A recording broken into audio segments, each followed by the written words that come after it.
ang babasahin natin ngayong text ay nung nahati ang kingdom, the people of God were divided and the nation was divided into Judah and Israel. At ang Judah po ay nagkaroon ng isang pag-asenso na kailanman ay di nila naranasan mula pa nung panahon ni Haring Solomon. At nung sila ay nagiging makapangyarihan at nagiging sikat doon sa mga kanugnog bayan, ay nagkaroon sila ng pride. There was corruption, and oppression soon became the rule of the game. Meanwhile, another country, Assyria, was emerging as a superpower. And this Assyrian kingdom threatened Israel and its neighbors. Meanwhile, Judah was not threatened. So Judah was in the south, Israel in the north, and these two kingdoms used to be just one nation. Israel and Damascus formed an alliance, but Judah refused to help. Yung Judah, hindi siya pumayag, tumanggi pa nga siya na tulungan yung kapitbahay at kapatid na Israel. At sa kabaligtaran nito, ay nakikampi pa siya sa Ehipto. Kung ganon, nagkaroon ng pag-aaway ang Judah versus Israel and Damascus, which was another neighboring country. Dapat sana ang magkakampi lagi, Judah and Israel, but this time Judah did not want to help Israel to be secure against the threats of Assyria. So when there was this impending war between Judah on one side and Israel and Damascus on another, Judah sought help from Egypt. So doon pa siya hihingi ng tulong sa Pharaoh of Egypt. At ito po ang background ng ating babasahin. At babasahin po natin ang text bilang isang ancient history, bilang isang universal truth, at bilang isang prophetic declaration of a truth that can always happen in every moment in time. So what Judah did to be strong and to be safe? When Judah was threatened by Israel and Damascus, ano ang kanyang ginawa? Isaiah 30 verses 1 to 2. Woe to the obstinate children, declares the Lord, to those who carry out plans that are not mine, forming an alliance, but not by my spirit, heaping sin upon sin, who go down to Egypt without consulting me, who look for help to Pharaoh's protection, to Egypt's shade for refuge. So ang tinutukoy po dito yung Judah na ayaw tumulong sa Israel at nakikipagkampihan pa sa Egypt. What did Judah try to do to be secure and to be safe? And if you like to read it as prophecy for all time, what do God's people do in order to be safe? They carry out ungodly plans, though they may be people of God. They carry out plans that are not of God, that are not approved of God. Hindi ba't nangyayari yan kahit ngayon, pagka may mga anak ng Diyos na pagka nalalagay sa panganib, ay halos ibenta ang kaluluwa kay Satanas, magkaroon lang ng feeling of safety? Pagka nagigipit, sabi nila, sa patali may kakapit, yan ba ang ginagawa dapat ng mga anak ng Diyos? Hindi.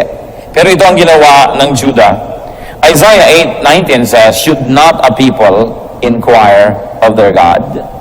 So obviously, Judah went ahead and tried to form an alliance with Egypt without God's approval. Jeremiah 18:12, but they will reply, it's no use.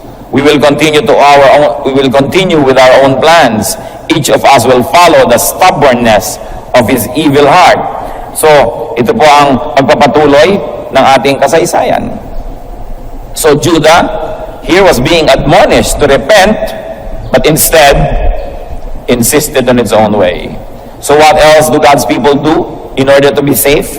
When I say God's people, I don't mean all of God's people, but these are in spite of the fact that they are God's people. Some of God's people do this. They form ungodly alliances. Kaya ang sabi ng Psalm 1:1, blessed is the man who does not walk in the counsel of the wicked, or stand in the way of sinners, or sit in the seat of mockers. Nangyayari po na pag nagigipit, nagkakaproblema, ay nagkakaroon ng evil partnerships na hindi naman dapat gawin ng mga tao ng Diyos. They make alliances with Egypt. And of course, ano po ba yung mga modern equivalent ng Egypt? Ungodly parties. Kadalasan pag ginagamit po yung word na Egypt, hindi naman lagi sa Bible, it refers to an ungodly, idolatrous, cruel nation. Yun po yung connotation ng word na Egypt. Although Egypt is not always known for everything negative, pero yun po yung connotation ng paggamit ng word na Egypt. What else do some of God's people do when they want to be secure? They seek help from people, from things, instead of God. Umaasa sa mga bagay, umaasa sa kapwa-tao, umaasa sa mga pamamaraan, umaasa sa sari-saring mga hindi maka-Diyos na mga hakbang. Isaiah 30 verse 3, "But Pharaoh's protection will be to your shame. Egypt's shade will bring you disgrace." At yan ang sinabi. Nagpapakup-kup kayo kay Pharaoh kasi yan ang pinaka-powerful na empire. Maraming chariots and horses and armies. But do you think the Pharaoh's protection can really be your true protection? Sabi yang pagkakanlong nyo sa Ehipto, yung lilim na ibinibigay sa inyo ng Ehipto, ang pagmumulan ng inyong mga kahihiyan. Shame and disgrace. Now, why was Judah weakened and endangered? It's a very interesting subject. And now, why do some even of God's people can be weakened and endangered? Remember, Judah, in spite of all its mistakes, was still belonging to God's nation. Iko-consider pa rin natin silang mga lahi at bayan ng Diyos. And today, why do God's people become weak and endangered? Isaiah 30, 9 to 11. These are rebellious people, deceitful children, unwilling to listen to the Lord's instruction. They say to the seers, "See no more visions," and to the prophets, "Give us no more visions of what is right. Tell us pleasant things, prophesy illusions. Live this way, get off that path, and stop confronting us with the Holy One of Israel." Kaya nalalagay sa panganib itong Judah. Ano po ang kanilang ginagawa? They are rebellious. Naghihimagsik sila sa Diyos, hindi sila handang makinig sa mga itinuturo ng Diyos, at hindi sila handang makinig sa mga sinasabi ng mga propeta na dapat sana ay tagapagsalita ng Diyos. They even prevent the prophets from telling them the truth. Pinipigil nila, sabi nila sa mga propeta, tama na ang mga pagsasalita mo tungkol dyan sa Holy One of Israel. Bigyan mo kami ng mga balitang gusto naming marinig, gusto mo kami ng mga pampalakas ng loob, yun ang ibigay mo sa amin, yung mga magaganda, yung nais lang namin na gawin, yun ang sabihin mo. Binubusala nila ang bibig ng mga propeta ng Diyos. And in many times of history, it is possible for the so-called prophets, it is possible for religious leaders to tell only of pleasant lies and to be the odorants of lies and liars. Napakahalaga po ng role ng propeta, napakahalaga ng role ng mga lingkod ng Diyos. Sila dapat ang budhi, sila ang konsyensya ng isang bayan. Kaya hindi sila dapat napipigil, hindi sila dapat nabubusalan. That's why there must be a healthy separation of the religious system and government. It doesn't mean that Christians may not become part of government as individuals, but it only means that as two institutions, they must be separate. Kaya alam niyo po ang ginagawa ng maraming rulers all over time, they usually surround themselves with religious figures. That's why rulers always want to have spiritual advisors, although it is doubtful if they really get advice. But they want to be surrounded by spiritual advisors to have deodorants. Because the best deodorant of a stinking government are religious people who will lend their beautiful, good, and holy name to evil rulers. So by association, ano po ang mangyayari? Parang magkakaroon ng cloak of authority and even spirituality ang mga rulers. It is possible for religious leaders to become spiritual prostitutes. Kung ang pananalig sa kanila ng mga tao ay ililipat nila sa mga rulers, sa mga governors, sa mga leaders na kailangan na i-prop up with artificial support of power because they have no moral authority on their own. At yan po ang ginagawa sa mga propeta na nagsasalita laban sa institusyon. Ano pong ginawa kay John the Baptist? Di ba't pinugutan ng ulo? Ano ba ang ginagawa ni Queen Jezebel sa mga propeta ng Diyos? Ipinapapatay niya sapagkat hindi nila gustong marinig ang sinasabing katotohanan. Ngayon, may mga religious leaders, mabigyan lang ng konting barya, mabigyan ng konting merienda, willing na laging makuhanan ng litrato kasama ng mga hari at mga reyna. So ano ang mangyayari daw po sa Judah? What would Judah get for its sins? Ano po ang sin ng Judah? Not listening to God, going on their own and making alliances with Egypt or a sinful nation, and trying to silence the prophetic voice of God through the prophets. Isaiah 30, 12 to 14. Therefore, this is what the Holy One of Israel says. Because you have rejected this message, relied on oppression, and depended on deceit, this sin will become for you like a high wall, cracked and bulging, that collapses suddenly in an instant. It will break in pieces like pottery, shattered so mercilessly that among its pieces not a fragment will be found for taking coals from a hearth or scooping water out of a cistern. Sabi, dahil tinatanggihan ninyo ang turo, ang tinig, ang pag-uusig at pagtutuwid ng Diyos, ang mangyayari, ang inyong kataasan, ang inyong kasalanan ay magiging mistulang isang muog, isang pader na sobrang tumaas. Kaya ngayon ay nagkakaroon ito ng mga pagkakabitak-bitak at ito'y biglang guguho. Sobra itong magkakadurog-durog na walang bahagi nito ang pakikinabangan kahit man lamang pang salok ng baga mula sa inyong mga kalan o kaya man ay kahit sa anong pinakamaliit na paggamit. So there will be destruction. Their sin will be like a cracked high wall that will collapse on them suddenly, instantly. Their wall, their sin, their pride will not give any benefit at all afterwards. It will not be fit for any good use. The people's sins, remember, were rejecting God's message, relying on oppression, and depending on deceit. So read this as history, because it happened. Read this as general truth, because the Bible teaches history, because history repeats itself. So you may read this as current events. The same truth holds. The Lord hates lies. The Lord hates deceit. Kinamumuhian ng Panginoon ng kasinungalingan at pandaraya. Psalm 5:6. You destroy those who tell lies.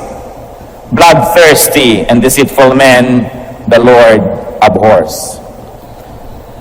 So how can our Judah be strong and safe?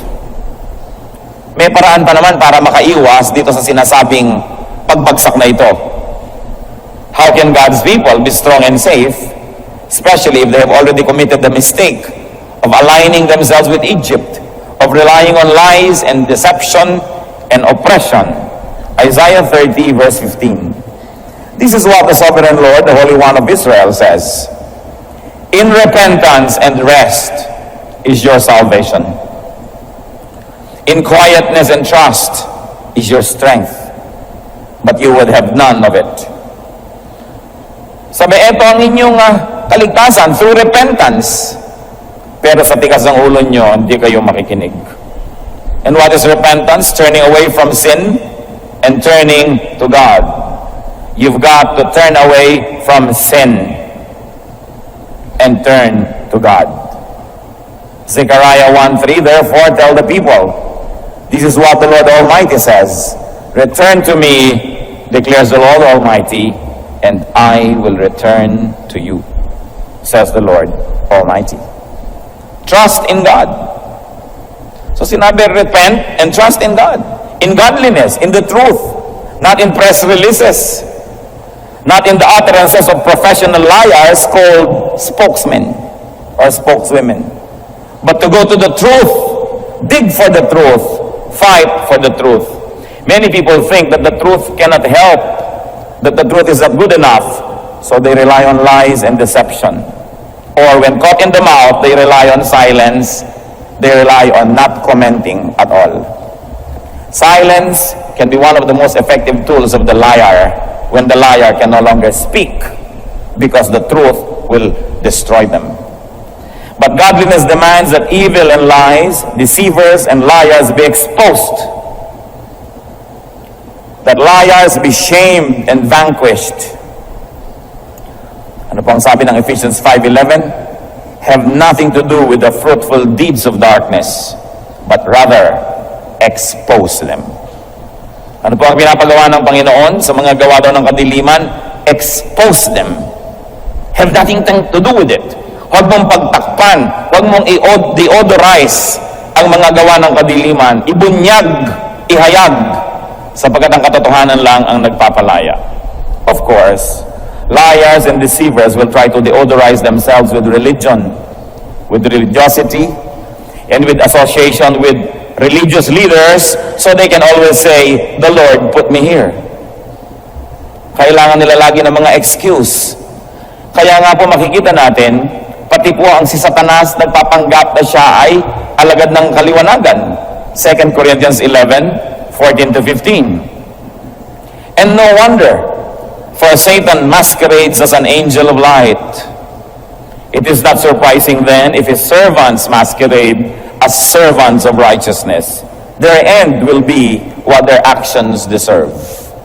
Kaya kahit ang mga masasamang espiritu, kung biglang gusto nilang lumabas at paniwalaan sila, siyempre may kapangyarihan ng masasamang espiritu, kahit fake na kapangyarihan, pwede nilang pagalingin ang iyong sakit sa paa, pwede nilang pagalingin ang iyong sakit na ganito, pero ang totoo, pag masasamang espiritu ang nagpapagaling, hindi sila healers, they are deceivers. So yung sakit mo, tinatanggal nila from the original place, idililipat lang nila sa iba. So yung original complaint mo, gumaling, tuwang-tuwa ka na, pero hindi mo alam, merong mas malalang nangyari sa'yo.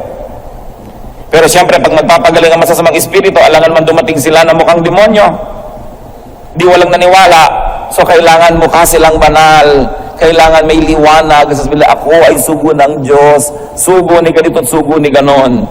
Pero sabi, even angels, even Satan disguises himself as an angel of light to deceive, if possible, the people of God.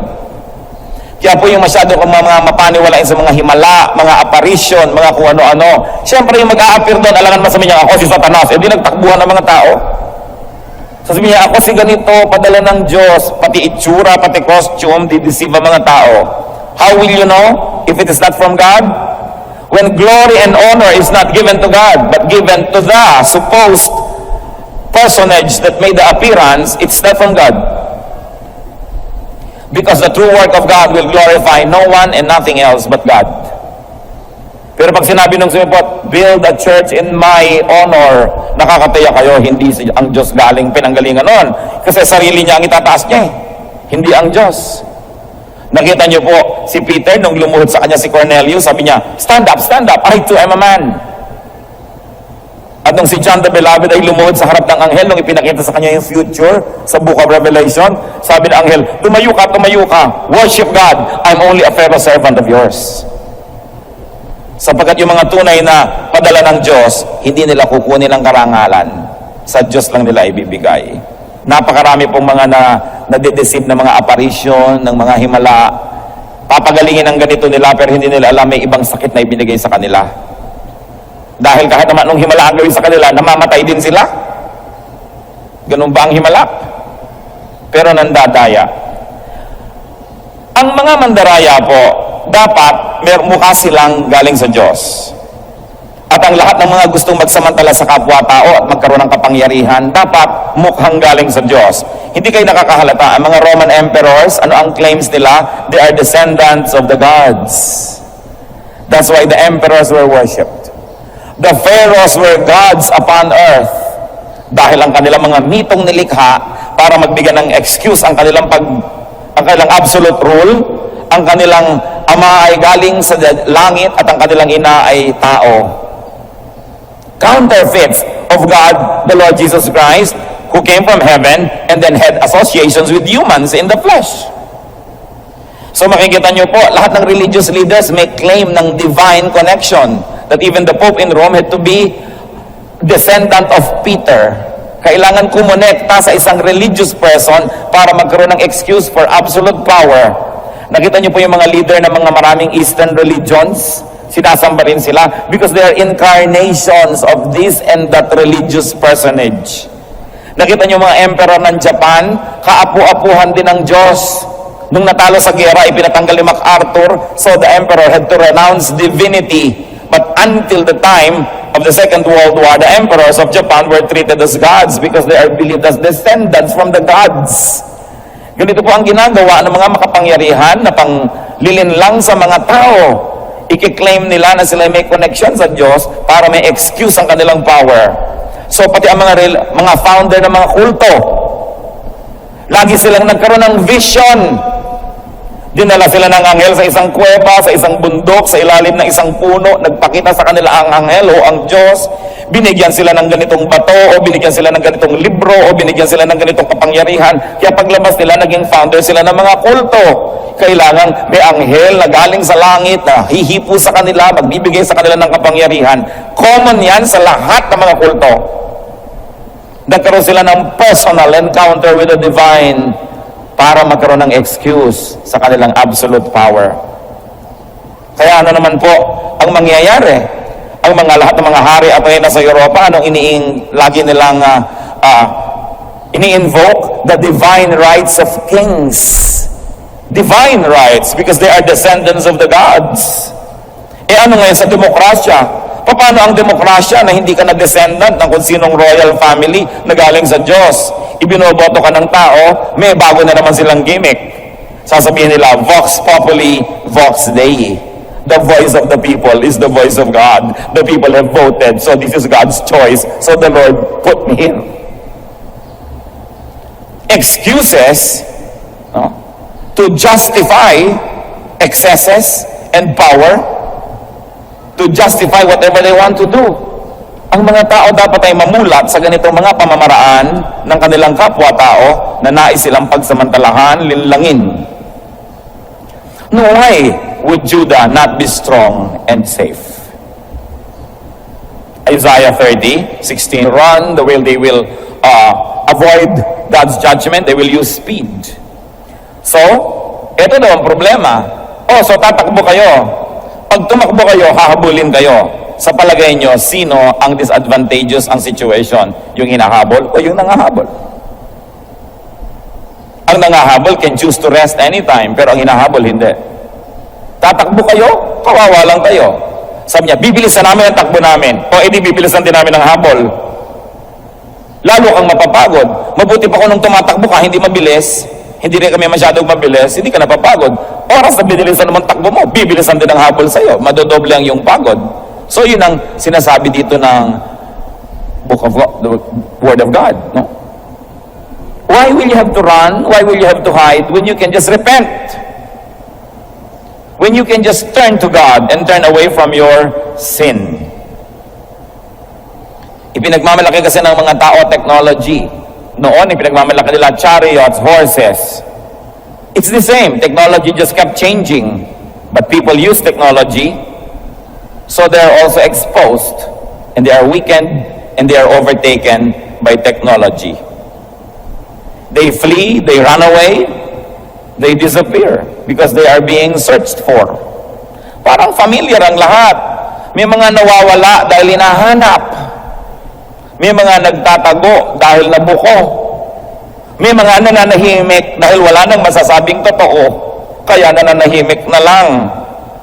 Ang ipinapahamak ng sariling bibig ay biglang nananahimik, ayaw magsalita. Sasabihin, I will not dignify. Pag sinasabing I will not dignify, ibig sabihin kasi totoo. Wala silang masabi, kaya hindi na lang sila kikibo. Kita nyo ang gumagamit ng technology sa kasamaan, ipinapahamak din ng technology. Sabi sa Matthew 26:52, all who draw the sword will die by the sword. So ang gumagamit ng cellphone, ipinapahamak ng cellphone. Luke 12:3, what you have said in the dark will be heard in the daylight, and what you have whispered in the ear in the inner rooms will be proclaimed from the rooftops. Ang ibinubulong-bulong ninyo sa mga dilim at maliliit na mga kwarto, ihahayag mula sa mga bubong. Nung araw po kasi pag may gustong i-broadcast, pupunta sa bubong o balkonahe ang magbo-broadcast doon, sasabihin. Siyempre, ang kapalit na ng mga bubong ngayon, CD o ringtone. Yung mga inililihim-lihim, lalong nabubunyag. Napakahalaga na magsisi na lang, tanggapin ang kasalanan, at huwag nang takpan pa ng kasalanan at makasinungalingang walang katapusan. Pagkatapos uupo ka kasama ang religious leader magpapalitrato para magmukhang banal. Religious prostitutes. Because they transfer whatever holy image they have to people who need it. Noong araw pa man, ganyan na ang gimmick ng mga hari at reyna. Ginagamit ang mga religious leaders as deodorants of their stinking regimes. Isaiah 30:18, yet the Lord longs to be gracious to you. He rises to show you compassion, for the Lord is a God of justice. Blessed are all who wait for Him. So how can we be safe? How can we be strong? To be repetitious, church, through repentance. Kailangan ang pagbabalik loob sa Diyos. Acts 3:19, repent then and turn to God, so that your sins may be wiped out, that times of refreshing may come from the Lord. So we need godliness. Noon, kahapon, ngayon, bukas, yan pa rin ang sagot sa problema ng Juda, sa problema ng Israel, sa problema ng lahat ng bayan. 1 Timothy 4:8, godliness is value for all things, holding promise for both the present life and the life to come. So we need godliness and we need the truth. People of God, Jesus is said to be the truth. Jesus is truth. John 8:32, then you will know the truth, and the truth will set you free. That's why the people of God must make it their primary concern to always search for the truth and to always expose lies, because Jesus is truth, and only the truth sets people free. Mahalaga na ang mga anak ng Diyos manindigan, hanapin ang katotohanan, at itanghal ang katotohanan. Kailangang ibunyag ang mga kasinungalingan, sapagat ang liwanag lamang ng katotohanan ang nagpapalaya sa tao. So sino po ang hindi malaya? Sino ang nagtatago? Sino ang hindi makapagsalita? People who don't hold the truth. Because if you hold the truth, you are free. Kaya napakahalaga ng katotohanan. It is important to be committed to the search for the truth.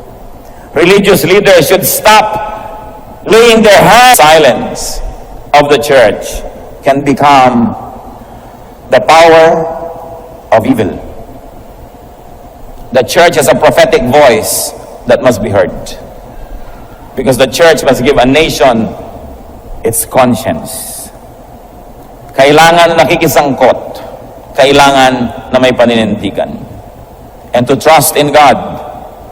Trust in God and godliness, not in chariots, not in power. Psalm 20 verse 7, some trust in chariots and some in horses, but we trust in the name of the Lord our God. Not in technology, not in technicality. People who don't have the truth, who cannot stand by the strength of the truth, will find excuses through technicalities. People who will not say it is immoral, but they will only say it is illegal. Illegally obtained. Pero hindi nila sasabing it is immoral, it is not true. Illegally obtained lang. You know, marami pong legal, immoral. Maraming bansa, legal ang abortion, hindi immoral. Hindi lahat ng legal ay moral. At hindi lahat ng illegal ay immoral. Dahil sa ibang bansa, illegal ang Christian assembly, therefore immoral. We should stand only by what is moral and not make excuses out of legal technicalities. Bilang isang tao, bilang isang pamilya, bilang isa pong kapatiran or church, bilang isang bayan, we need to be strong. We need to be safe. But first we have to repent and we have to trust in God. Proverbs 3:5-6, trust in the Lord with all your heart and lean not on your own understanding. In all your ways acknowledge Him, and He will make your path straight.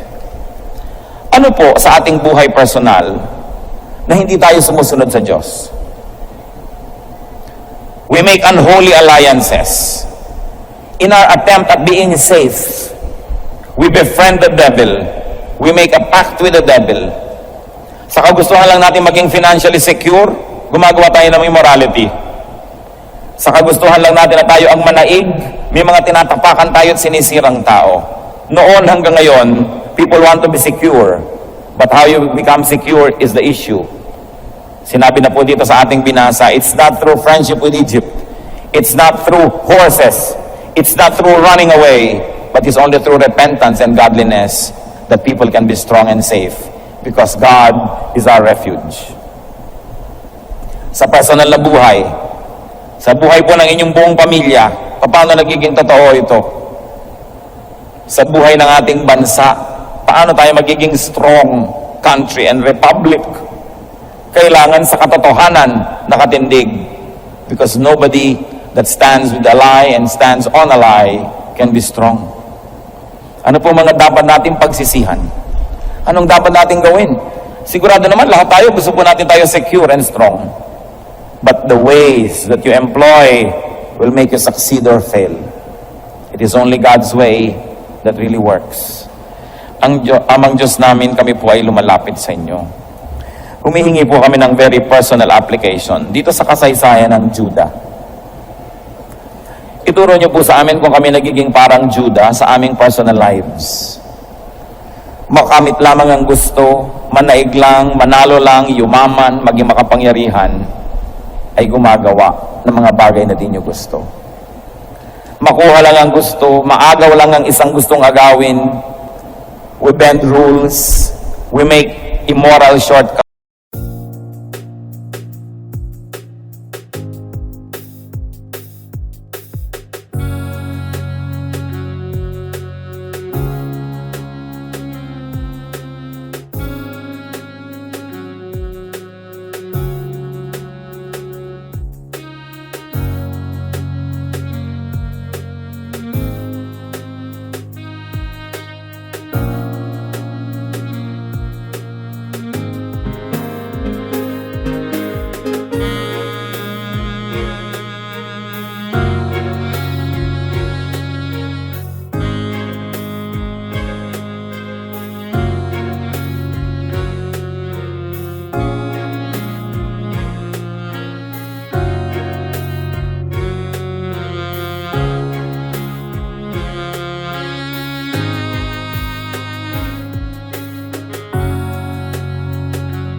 Forgive us, O God. Patawarin niyo po kami. Kung nagkakamali kami ng pamarmaraan para palakasin lamang ang aming sarili. Ipakita niyo rin po sa amin kung paano ito magiging totoo